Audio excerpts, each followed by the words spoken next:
Hello, everyone. Welcome to the Sam Livecast. I'm Sam. A bit of a weird day today. I don't have Max or Lynn, and we hope to get everything back on track, but I don't. Today was going to be the end of Tequila Week, but I find it a little difficult to work the cameras and cook and shoot and whatever, and I did it once. I wasn't really happy with just like the static camera thing, so I'm going to forego that today, and I thought I would just talk about a couple things. One, I've had an email about meat and important points to remember, so I'll talk about that. But first, I was standing in the supermarket a couple days ago waiting to buy a chicken breast. I needed to do something I didn't want, a whole pack of chicken breasts. I wanted one that they will sell you out of the meat counter. So I'm standing there waiting, and the guy ahead of me says to the clerk, yeah, I have a question. What's the difference between organic chicken and free-range chicken? And the clerk answers, free-range is more organic. I was like, what? What'd you say? I mean, say this out loud. That's like saying that Susan is more pregnant than Jill. You're pregnant. You're not more pregnant. It didn't make sense. More organic. You can't be more. You either are organic or you're not. Organic means that there's no hormones, antibiotics, that kind of stuff. I mean, there's government regulation about what meat can and cannot take in. Nothing unnatural.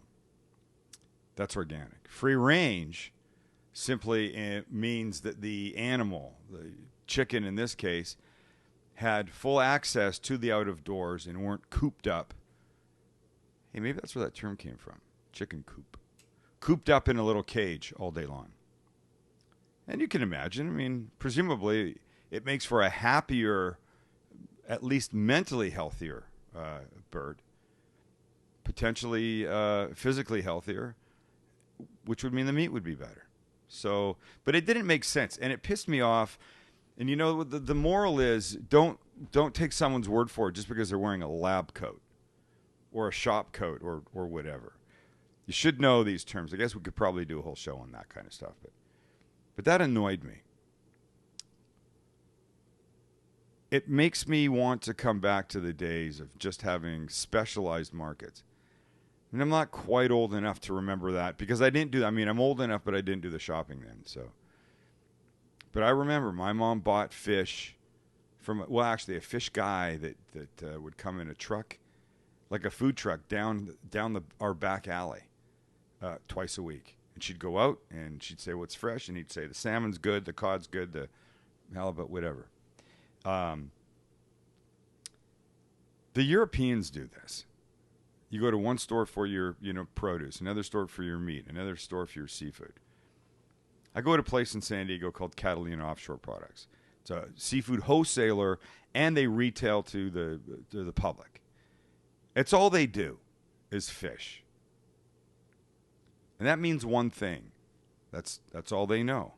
I wouldn't go in there and ask them to sell me a vacuum cleaner or tell me about meat. I mean, they might know it, But this guy, who also sells meats, also sells seafood, also sells poultry and the like, it bothered me that was his response. And I usually say something. I won't say something to him, but to like a man, and I haven't, to a manager or something. I just don't want to be the guy that's always bitching about people. But I think if you've got somebody in a position of, I wouldn't call it authority, but of supposed knowledge back there, should be fucking knowledgeable, am I right? It's more organic. That just pissed me off. I got mad about that. I'll stop. I won't go on because I could go on. Susan writes, thanks for teaching us to cook. I'm assuming us is her partner. Maybe the whole family, I don't know.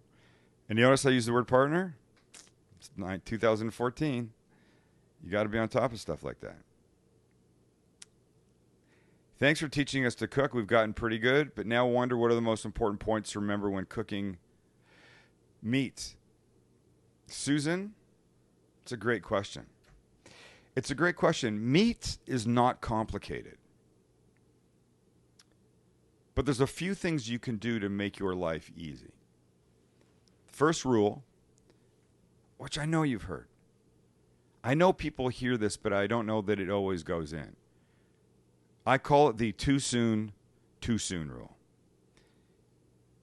You can't cook meat too soon out of taking it out of the fridge. You can't cook meat too soon after taking it out of the fridge. You can't. It's impossible, nearly impossible to get a steak where you want it outside and inside if it's ice cold in here. Just not going to get there. It's going to look good on the outside, but you'll cut it open, it's going to be raw, and generally most people don't want that. Don't cook it too soon after taking it out of the fridge. You want to cook a steak? Some chops, some chicken, some fish. Half an hour. Give it a half an hour, you'll be fine. Nothing will go bad in that 30 minutes. I can assure you. The other half of the too soon rule is this. Don't cut into it too soon after it finishes cooking. Simple. All the juices, especially in like a piece of beef, are all over the piece of meat. If you cut too soon, you'll notice what happens is all the juices run out onto your cutting board, thereby leaving you with dry meat, and you don't want that. So give it a solid 10 or 15 minutes, and it won't cool down. You'll be fine. You want to just tent a piece of foil loosely over the top of it, you can do that. But the too soon rule, Susan, and family, is very important. Now, the rest of these in no particular order. When it comes to seasoning, you got to be aggressive. You can't season the inside of a piece of meat. You just can't do it. There's no way to do that. And don't tell me you can stab it with a knife and cram some seasoning in there and stuff like that. It's not the same thing as making little slits in a roast beef and putting pieces of garlic in there. You can't season the inside of a steak. Steak needs seasoning, proper seasoning, kosher salt, fresh ground pepper. So be aggressive, both sides. If you don't believe me, take 2 steaks, cook one seasoned aggressively. And that doesn't mean cover it in salt. It means season aggressively. Both sides, and then don't do anything to the other steak. You tell me the one that you would rather eat. It's an interesting experiment. Next one is don't crowd your pan. So, apart from cooking a steak on the grill or under the broiler or something like that, cooking it in a pan, especially a cast iron pan, is a magnificent way to go. Cast iron holds the heat really well, does all the right things to it, it's completely even, give you a beautiful sear on your steak. You can put it in the oven if it's thick to finish it cooking in there. But if you've got a pan and like 5 steaks or 4 steaks and you cram them all together, the heat's going to go way down. They're going to be like steaming as opposed to searing. It won't do what you want on the outside. It might for a second, but then the heat's just going to go and be gone. And certainly when you flip them over, you're not going to get any benefit of the heat. It's like you taking a bath and then 5 people jumping in with you. What happens to the water?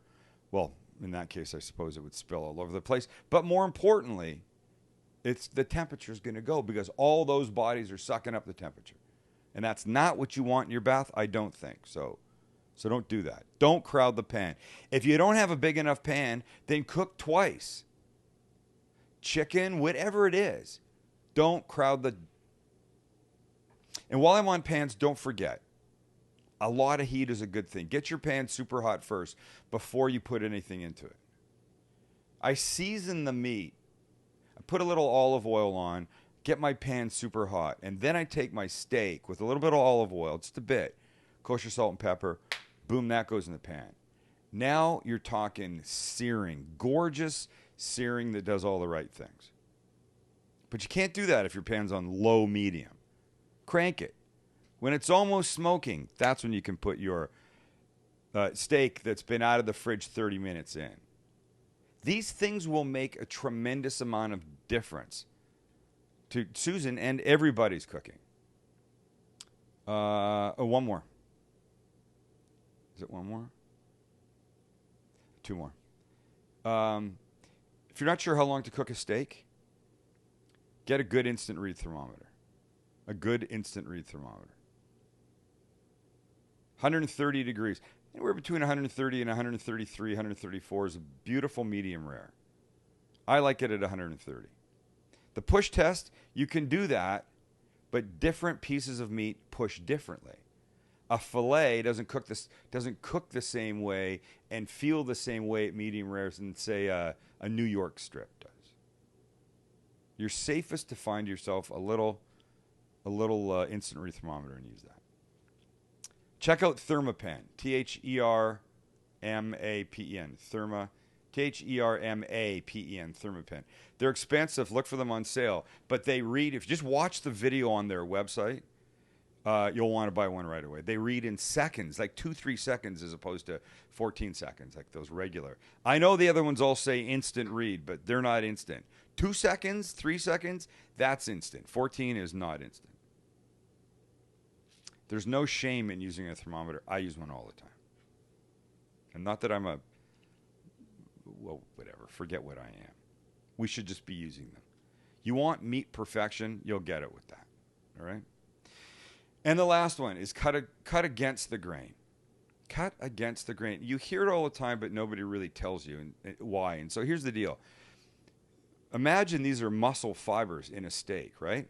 If you cut with the grain, you get long strands of this muscle fiber in there, which is not what you want. If you cut against the grain, you're shortening up that muscle. Just a little tiny, whatever the strip is, you're cutting your slices in, that's as big as it is. It makes the eating so much better. And if you can't tell the way the grain goes, look from the top. You'll just take it.